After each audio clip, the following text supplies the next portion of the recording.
Good afternoon, everyone, and welcome to today's webinar, Non-Clinical Case Management Partnerships with Housing and Residence Life.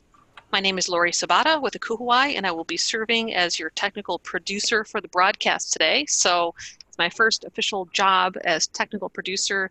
I want to make sure that everyone can see the screen. You should be seeing the title slide with the title of the webinar on it and the logos, and you should be hearing my voice.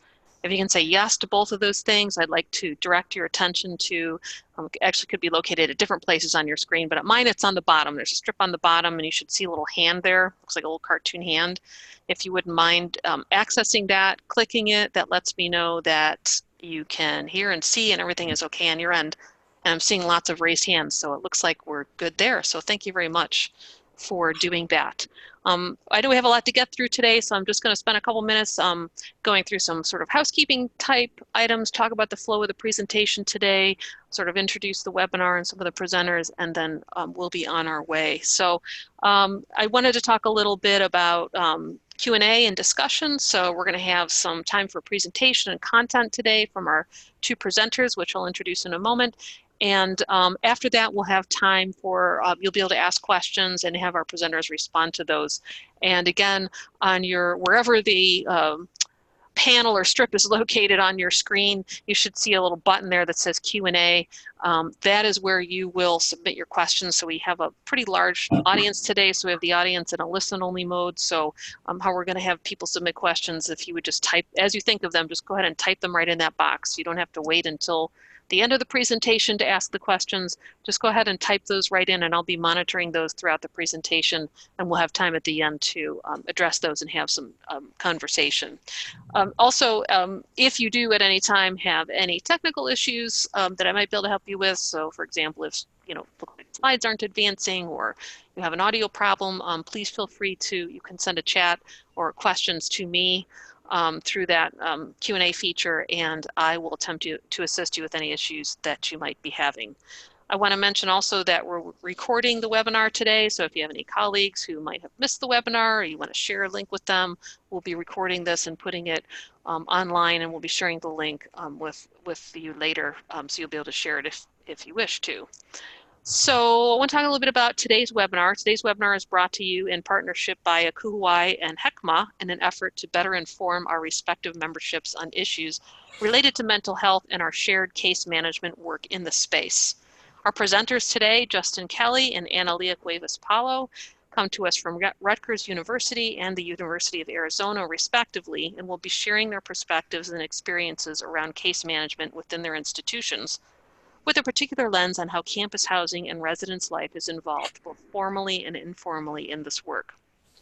Before I turn this over to Justin and Analia, though, we wanted to give Akuhuai Executive Board Member James Bridgeforth the opportunity to welcome you and share some of the activity that Akuhuai has been engaged with on this topic. So James, I'm going to turn it over to you. Thank you, Lori. Good afternoon, everybody, and welcome to today's webinar. We are excited to have you here. As she said, my name is James, and I've had the pleasure of serving on the Akuhuai Case Management Task Force, and this group assembled in June of this year. And our role was really to explore the role of housing professionals with regard to case management activity. In that, the Case Management Task Force deployed a pilot survey to a group of select institutions to really investigate the role of case managers and what that looked like. What we found in that survey was 50% of the participants in the survey were current case managers, but they were not a part of a housing department or a housing team. 30%, though, were case managers who were a part of a housing team, and then 20% were housing professionals who were staff members, but they deeply engaged in some kind of case management activity. So our conclusion was essentially there needs to be more formal training and support for housing and residence life professionals who participate or engage in case management activity.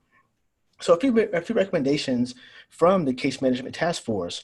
One, we really wanted to and should deploy a larger survey that addresses staffing structures, reporting lines, budget, training needs, and advocacy and support needs for staff. Second, it's important to deeply cultivate a relationship with HECMA, who are our experts. Then we would like to determine how to leverage our shared knowledge in the form of trainings to our members, and our membership organization. And last, ensure training is at both large and small events and in our publications. So that's just a high-level overview of what the COI Case Management Task Force has been up to. Again, I'm very excited to have you here. We're happy to participate, and I'll turn the presentation over to our presenters. Have a great day. All right, very good. Thank you, James, for sharing that information and also for your important leadership on the Case Management Task Force. And with that, I'd like to pass it over to today's presenter, Justin and Analia, to go ahead and introduce yourselves and get started. Welcome. Hi, Lori and James. Thanks so much for the invitation to participate in the conversation about case management work as it relates to the work of housing and residence life professionals. Again, my name is Justin Kelly. I'm currently here at Rutgers University in New Brunswick, New Jersey, in the Office of the Dean of Students, where I serve as the Assistant Dean of Students for Advocacy and Outreach. Hello, everyone. Thank you so much for having us today. My name is Analia Cuevas Powell. I am here in Tucson, Arizona for the University of Arizona. I work in housing and residential life, and I am the Assistant Director of Student Assistance and Behavioral Education. With the introductions kind of out of the way, we will start going over our agenda. There are a few points that we thought were the most important to share today. One is kind of explaining the models of non-clinical case management within the partnerships of housing. And we do see it as a spectrum, and Justin will talk a little bit more about that. We will obviously be talking about our personal case management models within our institutions respectively. Obviously examples of how that works out and the partnerships with our campus, effective practices that we have found useful within our jobs and our roles as case managers, opportunities and challenges, and of course, Q&A.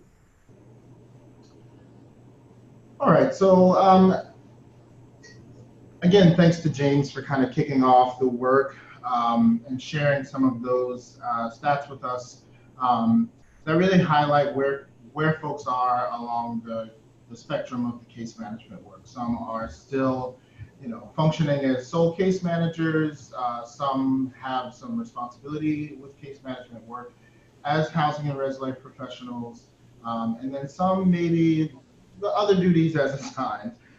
So Emily and I put this presentation together, and we really wanted to highlight some of the work that we've done and researched, and place it along the spectrum.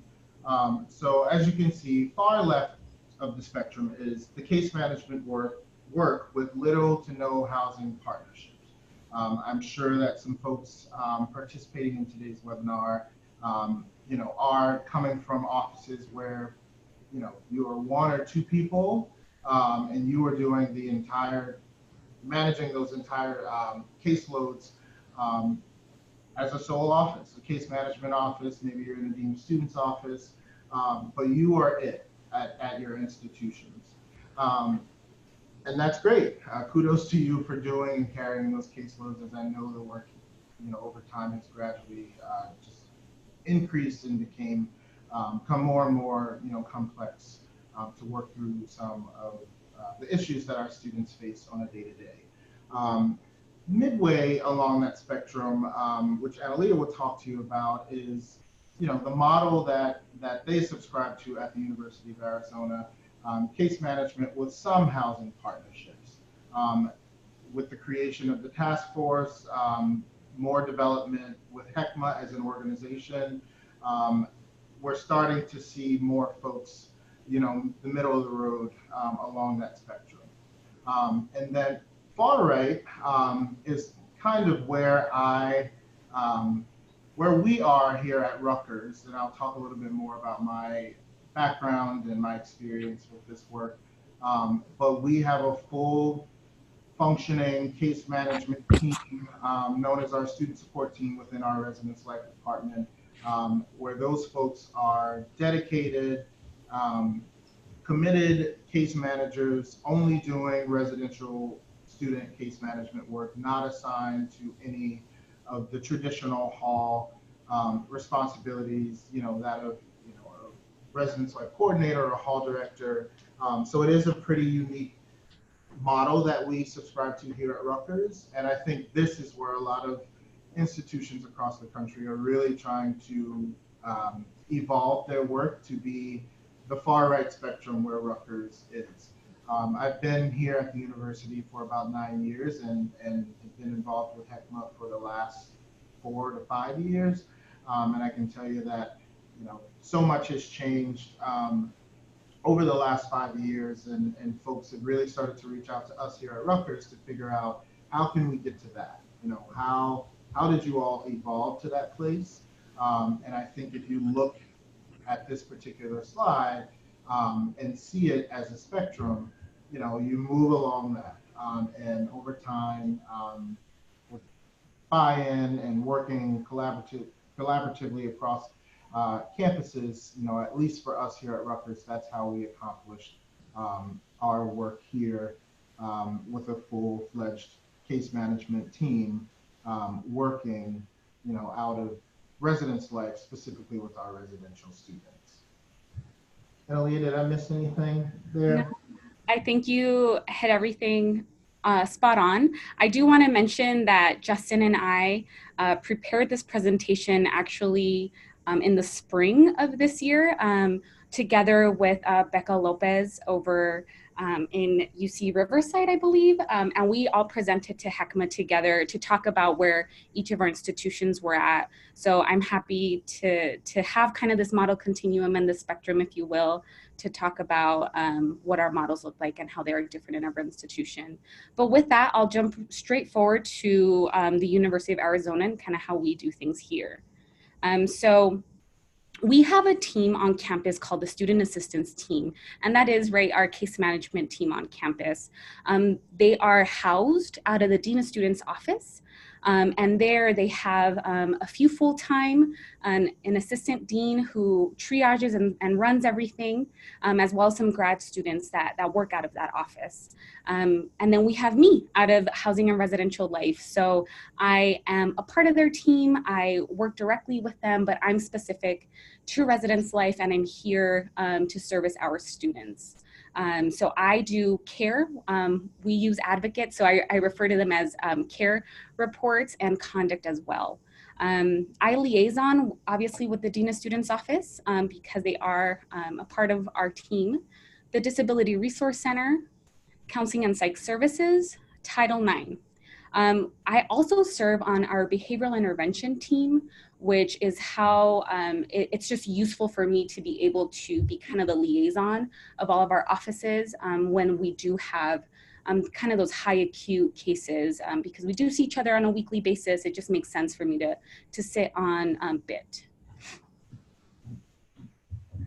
So just to touch a little bit more about kind of the team and how we function together, because it can be a little tricky. So the University of Arizona, we have about, I want to say now it's about 46 to 47,000 students on campus. The University of Arizona services all of them through student assistance. The Dean of Students office services about 42,000, more or less, and housing services about 8,000. That's our current number of residents that we have on our campus. We do have a lot of residence halls. We have about 23. And so we are rather large public institution. So that's how we kind of divvy that up. And so with the Dean of Students office, they do all of the intake and triage of all of our public care reports. So meaning if anyone in the community, faculty, staff, parent, submits a public report on a student, the Dean of Students office will receive that report and will triage appropriately. Any report submitted by our university police department, they will also triage, and any of our after hours kind of on-call system, if anything happens at that point, Dean of Students will triage.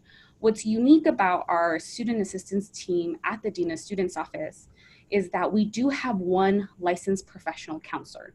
And she has been on our team, I think it's gonna be about 1.5 years.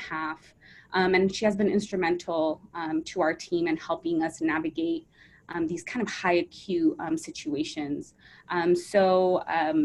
The licensed professional counselor there will work with the students in need of an assessment of risk. So anyone with suicidality. And so it's really nice because students are able to, right, meet with her one-on-one, have that assessment of risk, but also be able to get that follow-up care from the student assistance team. Within housing, we do all intake and triage of all our students of concern reported by housing staff. So if you have a student, right, who report something to their RA, their resident assistant, or their community director, or something gray happening in the halls, that's the population that I work with. Now, due to, I think, the volume and acuity, I'm sure a lot of people could understand this. Our work has to be a little bit flexible because we have so much of it. So at times I do help out kind of our conduct side or our dean of students side if there just needs to be a little bit more hands on deck, if you will. So I think that's the difference within our spectrum, is that sometimes I am assigned as needed. I do mainly case management, but that's really where my work differs in comparison to Rutgers. So I think that that's pretty much our structure here at the University of Arizona.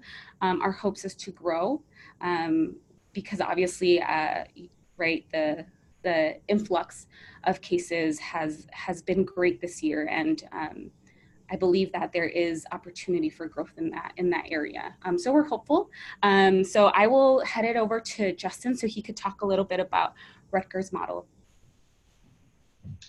Thank you, Analia. So again, here at Rutgers University, just a little bit about me. My situation changed in April. So prior to April, I served as the assistant director for residence life student support for quite some time. And over the course of my time in student support as the assistant director, we really grew, myself and the director, really grew this case management team in residence life. So what you see here, which I'll explain, is really, it's the biggest that it's ever been, which is amazing. But here at Rutgers, what we've done is really identified where the case management work happens within the Division of Student Affairs.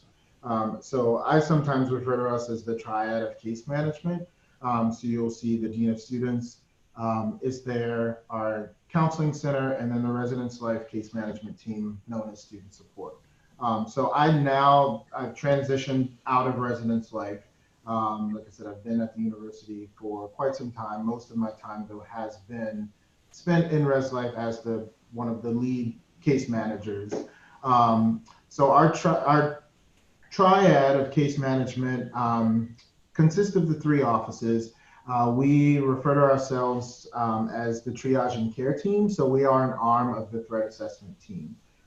So we're the group, these three offices meet on a weekly basis every Tuesday morning for a few hours, and we review cases that come in from all walks of the university, whether it be, stuff coming in directly from our police department, our community concerns reporting system. Obviously, there's a lot of stuff that comes in through residence life, and CAPS serves as like our consults. We consult with them a lot, depending on what it is. They may or may not be bringing actual cases to our team meetings, but they are there to provide that clinical lens and support for us as we work together to build action plans for our students. So Rutgers is very similar to type institution as the University of Arizona. We are a state institution, the largest in the state of New Jersey. We have over 60,000 students here on our New Brunswick campus. I will talk mainly from the perspective of the case management in residence life, although now as the Assistant Dean of Students, I'm leading a lot of that work and working with other folks in our Dean of Students office to provide case management support for our entire student population. But the residence life team, which I want to spend some time here really talking about this structure.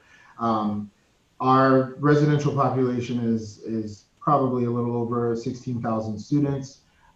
We at one point, waved the flag as the largest residential program in the country. I'm not sure if we still win that race. Nonetheless, we have a lot of students living in our halls here on our campus. Prior to me joining Rutgers, this work was already, the foundation had already been laid by Michael Tolbert, who serves as the director for student support in residence life. And together, him and I really took it and evolved it, working with a lot of people on our campus. I don't want to make this sound like it was totally easy for us to do this or it happened overnight. It definitely took time to get to this point. Two residential care coordinators, so they are coordinator level positions that serve as primary liaisons to the campus staff. So they work very closely with our residence life coordinators, our hall directors, also support programmatic efforts and outreach programs for the campus community specific to health, wellness related concerns. The residence life student support team, they are the leads for our residential student population when it comes to moderate to high level mental health or health related concerns. They are the leads, so that's a nice thing to have here at Rutgers is that, the Dean of Students office is so busy with the large number of students providing case management for many different concerns that our administration over the years really saw that residence life needed dedicated people to do this work within the residential community. So again, they are part of the triad of case management here within the Division of Student Affairs. And I think one of the best things that we could have done here at Rutgers is really finding the people who did the case management work and aligning ourselves together as a team so that we can achieve that consistency in making sure that folks received consistent care across our campus. We are just so large and decentralized that this was a necessity for us. CAPS also plays an integral part in that, providing our clinical case management work. So a lot of times, we can't do this work if we don't have the support of our clinical team. So together, we do work very closely on a weekly basis.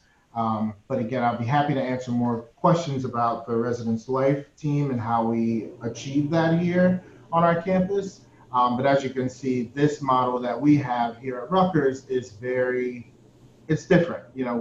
Folks are trying to get to this point. And so Annalie and I really placed it, and Becca, when we originally presented this information at HECMA this past June, we really wanted to highlight where folks are along the spectrum and talk about ways and strategies that led to us being this model here at Rutgers, as folks have identified us as like the goal in terms of the residence life case management work.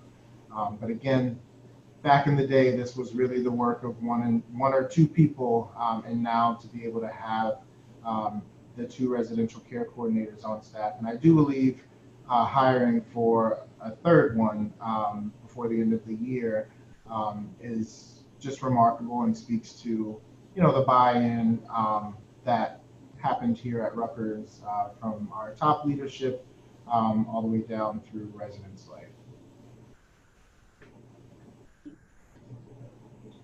Moving forward, I will speak upon a little bit about effective practices, and Justin, when you want to jump in, please do so. Looking at our structure and having case management within housing, it really, we start to look at how does this benefit housing? How does this benefit not only our residential students, but our staff? And obviously, right, area directors or residential directors, however you call them in your institution, we call them here community directors. Their work has really evolved, I think, within probably the past 10 years or more, in that their jobs kind of morphed into, right, this case management, crisis management, and that's still happening. So I think what's really important for us is to be able to pull some of that away so they are able to then resume their duties that, you know, they're here for, the programming, running a building, having a large staff, etc. So I feel like that ongoing care and support is really essential to our staff as well, and I really wanted to highlight that. For us specifically, you know, we have high conduct volume here. We have high mental health rates, suicidality, and it was important for us to be able to really keep keep the role of the community director and the RAs, or the resident assistants, really integral to what they do, and separate kind of that crisis management or case management, so they are able to then function in the other parts of their job. With that too, there's after crisis follow-up. So if there is something that is happening within the halls, you know, a lot of times it's like, okay, third, let's talk to someone, and then that someone's going to talk to someone else, and really passing off that information. What's nice about having someone within housing is the case manager will do all of that crisis follow-up. And for me, that includes following up with the students who are impacted. So not just the person who potentially had, right, suicidal ideations. It's talking also to those roommates of that student, of that community impact, and what does that look like? Talking to the resident assistants who had to respond because they were on call, and kind of debriefing with them as well. So I think that after crisis follow-up comes quicker for me because I'm here, and because I have established myself as the case manager in housing. I think that's really important. The other side to it, of course, is consistency. I'm able to be consistent across the board. Our Dean of Students, as I'm sure a lot of other Dean of Students offices, because we are so large, they have a lot on their plates, as we all do, but being consistent with following up after every incident, following up accordingly with everyone impacted and everyone involved, I think keeps things, just keeps things a little bit just better for all our sakes, because everyone is able to get that care and support needed. So I think that's a big piece as to why it is important to have case management within housing. Aside from that, we also have, we've been able to cultivate, I think, a culture here where if a student gets support through student assistance within housing, they tell someone else. Or if the RA came to meet with me to process a really big incident, they're able to tell their fellow staff. So I feel like that communication piece has been really important in order to just provide that level of support needed to continue to be a well-adjusted student, an effective staff member here, student staff member, et cetera. But when there is a crisis, I'm also the point person. So that has been really helpful in a lot of situations. We have had a death on campus, and I think to that, we were able to triage everything really quickly.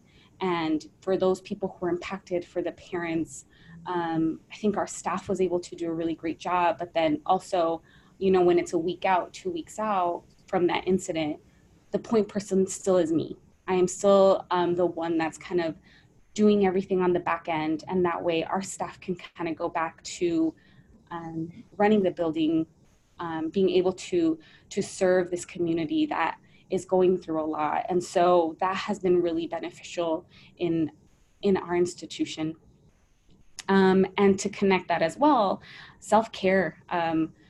You know, I found that the more I've been here and the more I think I have been visible to our students and our staff, the more I have seen them come forward and be vulnerable and be able to ask for help when needed. So when there is a big incident on campus, we do our best to debrief. So whether that is debrief individually with students, together as a staff, or even with our community directors, I feel like that has been a big piece to just have that support, where, you know, any other instance, if there wouldn't be a case manager, that would be kind of hard, I think, to see who that point person would be. So I have really enjoyed the process of growing this position. And last semester, we started a group specific to our resident assistants. So it's kind of like a support group. Our resident assistants do a lot on campus, and they are also probably working another part-time job and have a full academic caseload, if you will. So we started this group to really have time for them to process either a big incident or the hectic lifestyle that they're living or any dilemmas they're having with their residents, have a space for them. It is not confidential, right? It's just a space so they could really process with each other and be able to find that connection from staff member to staff member, even if they don't work in the same hall, even if they work in very different communities, they're probably still facing the same dilemmas that their other staff member is. So I feel like for us specifically here in the University of Arizona, there has been a lot of benefits and a lot of effective practices to having a case manager here in housing. But I think our biggest touch points or our biggest impact has been just to support our staff that is kind of the front line doing it all. And we've really seen that permeate throughout.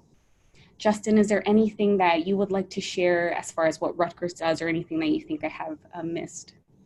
No, I was going to just say, and it'll come up some in the next slide as well, but I think one of the things that we started to notice here, like I said, I was an RLC, a residence life coordinator here when I first started at Rutgers. And one thing that started to become troubling, that I noticed in having conversations with some of our mostly professional staff is that, I wanted a residence life job, but this is not the work that I was expecting to do. And I think over the years, we've seen a significant change, obviously after Virginia Tech, and there have been many other incidents across the country that have happened. So now there's a expectation that residence life, a lot of student affairs professionals in general, but specifically residence life, they're added on responsibilities and worries that folks just maybe weren't signing up for. And I know obviously there are things that are required in a job that you don't necessarily anticipate when you interview, but when I think traditionally about residence life professionals, I don't know a lot of people in my life who are doing residence life work who come into the field or come into the residence life work wanting to do the case management stuff. So I started to see people leave their coordinator positions because the case management really was at the forefront of the priorities, that the work they needed to do. Whereas many folks came in with every intention to do the community development and the supervision and the leadership development programs through RHA and NRHH, et cetera. So that, I think that's been a benefit for us here at Rutgers to have the student support team. The folks who are in those positions are coming from their previous roles where they worked in counseling centers or had experience in another support type office. So essentially, I guess what I'm saying is they knew what they were signing up for, and this is the work that they wanted to do for the residential student community. So some of the things that you touched on, I just wanted to share a little bit of that perspective from Rutgers, and I think ultimately that has had a lot to do with the growth of the team. So talking about how it started out with a director and an assistant director, and over time being able to add and expand that team to have the residential care coordinator positions added.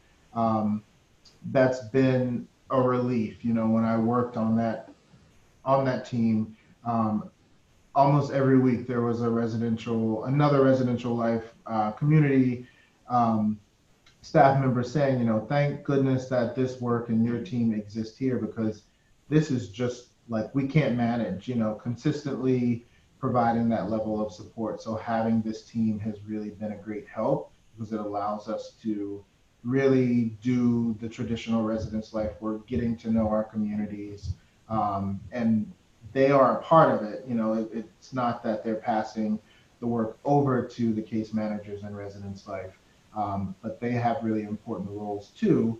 And together, the work really complements each other well, if those relationships are in place. So I think in many ways, this having a model like we have here has allowed folks who are those traditional generalist residence life folks to really get into the thick of the community development work, which is also really, really important.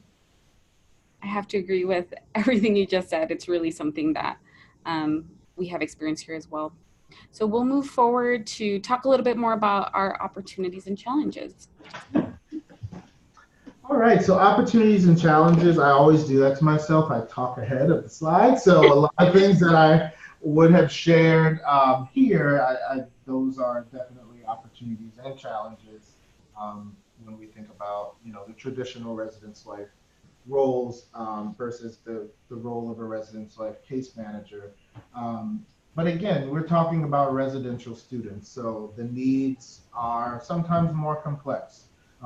They sign up to live on campus with us as their primary home. And so when we create homes for them on campus, we have to make sure that we're able to respond to all of the needs and challenges that may come up in a residential community. And as Res Life, many folks on this webinar know, as residence life professionals, that list is long and never ending.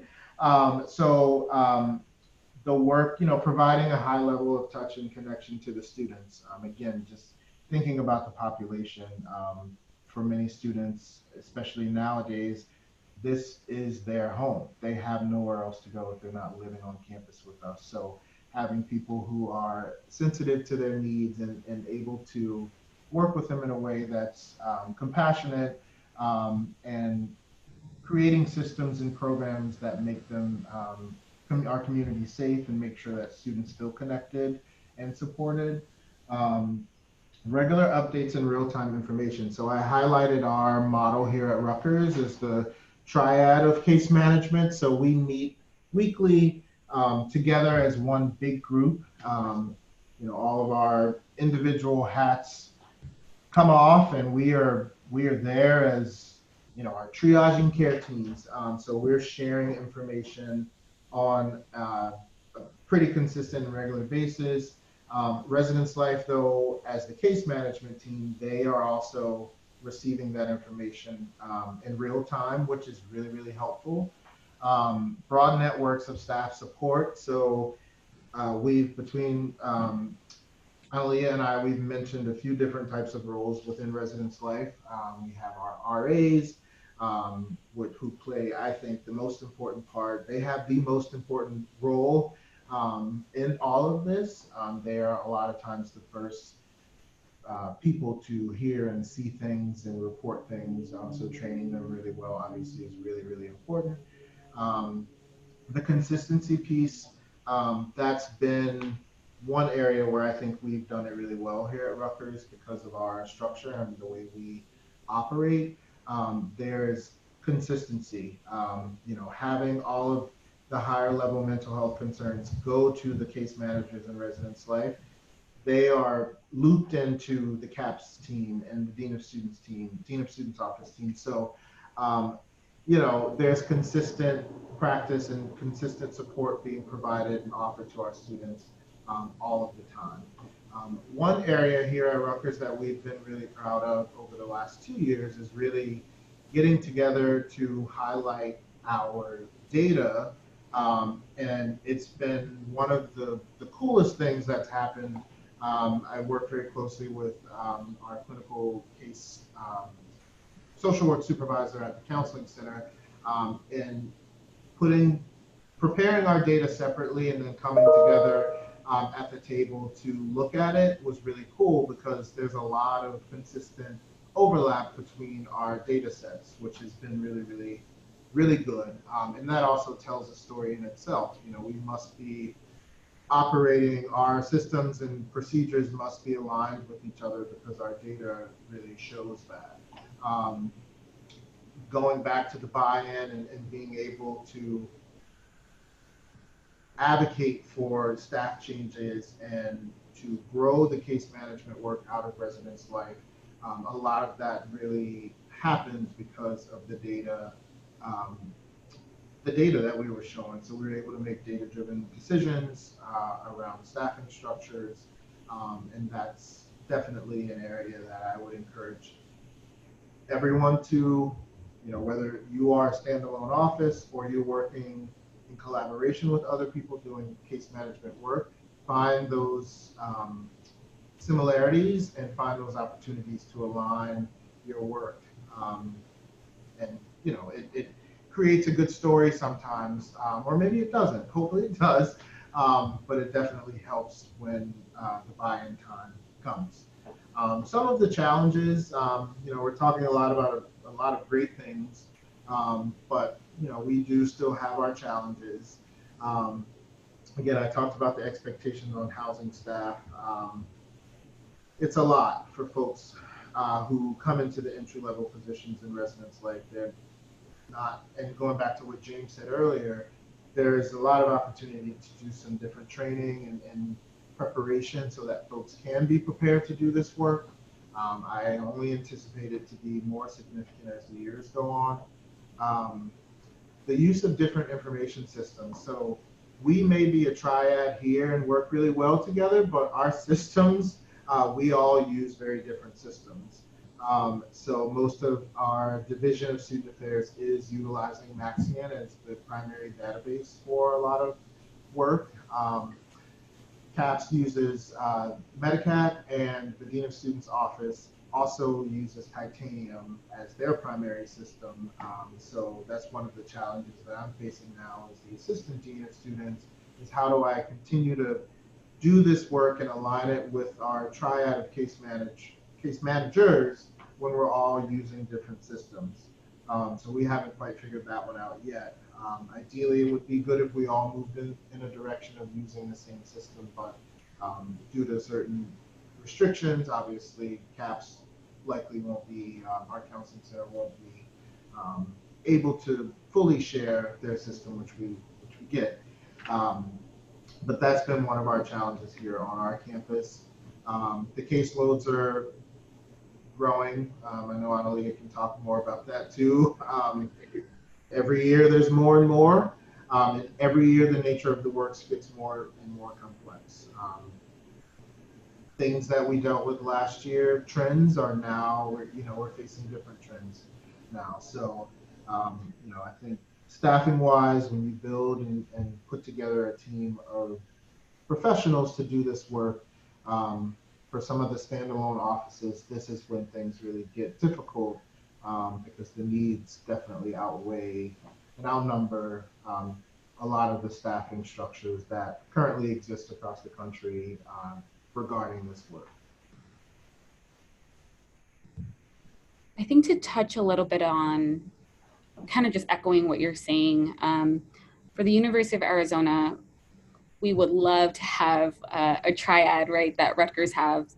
But right now what we do, we meet regularly with the area directors for housing, right? We have 4 who oversee all of our areas with that hold our residence halls. So that's how we're funneling information.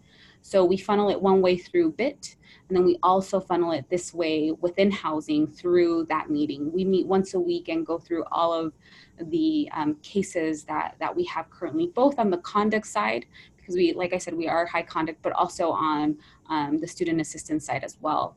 And I need to just highly echo the data piece. I was new to student affairs. I knew to housing when I came into this position. I was previously a therapist within the community, so this was kind of a new role for me.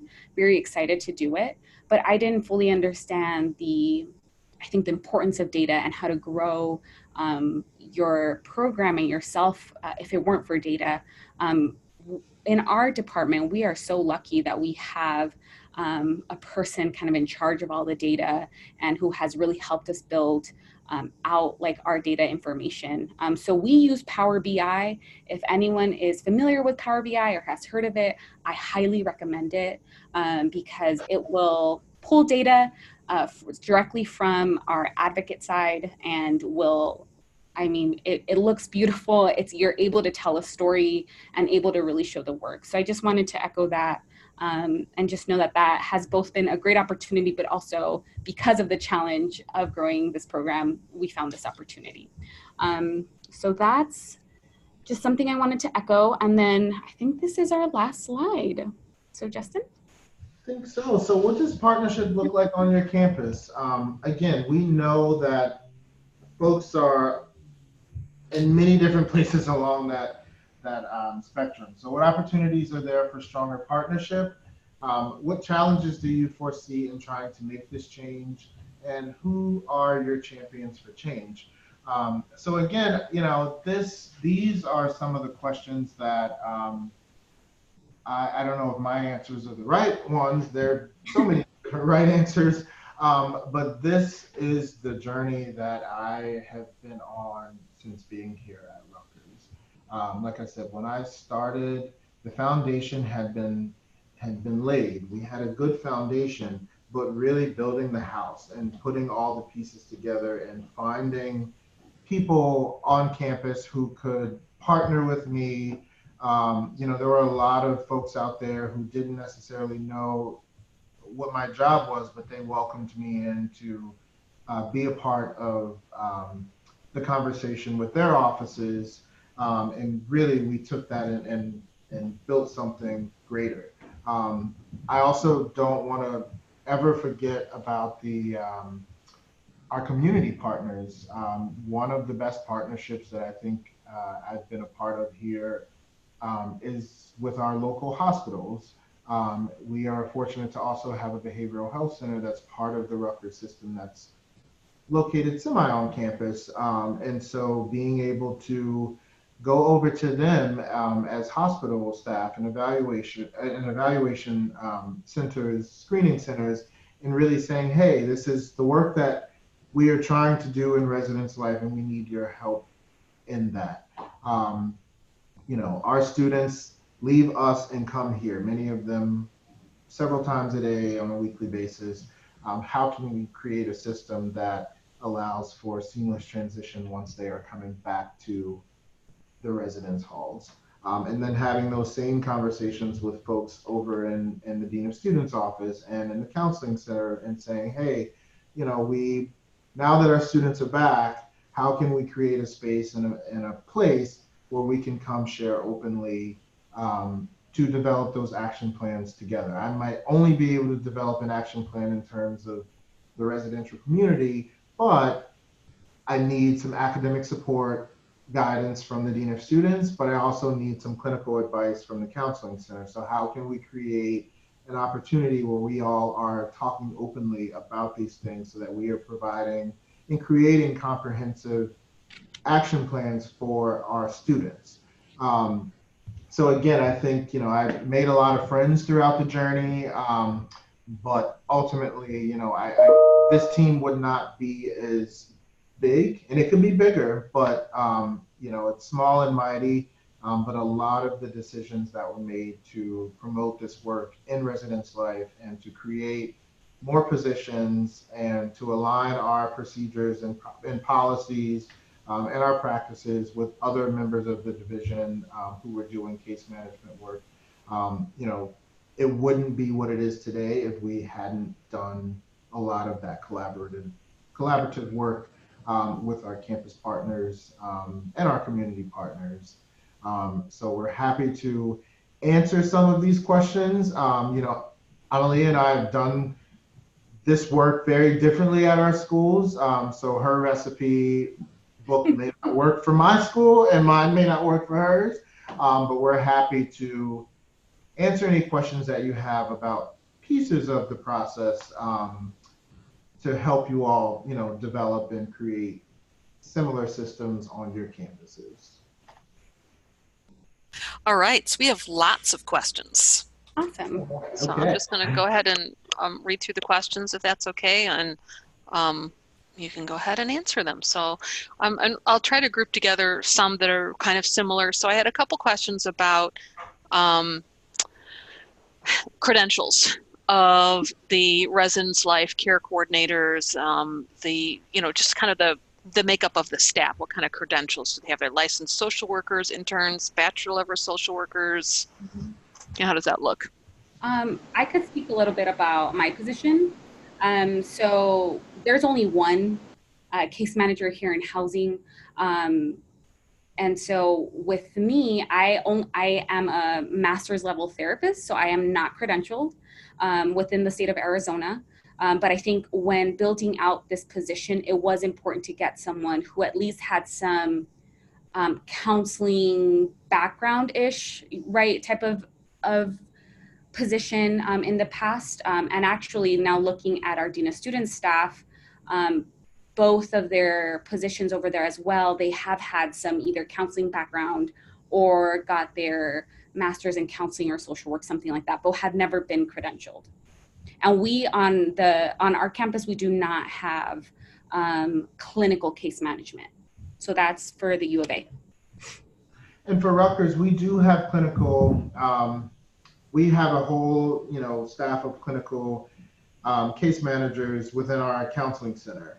So in terms of the Dean of Students, including myself now, and the residence life case managers, none of us are functioning as clinical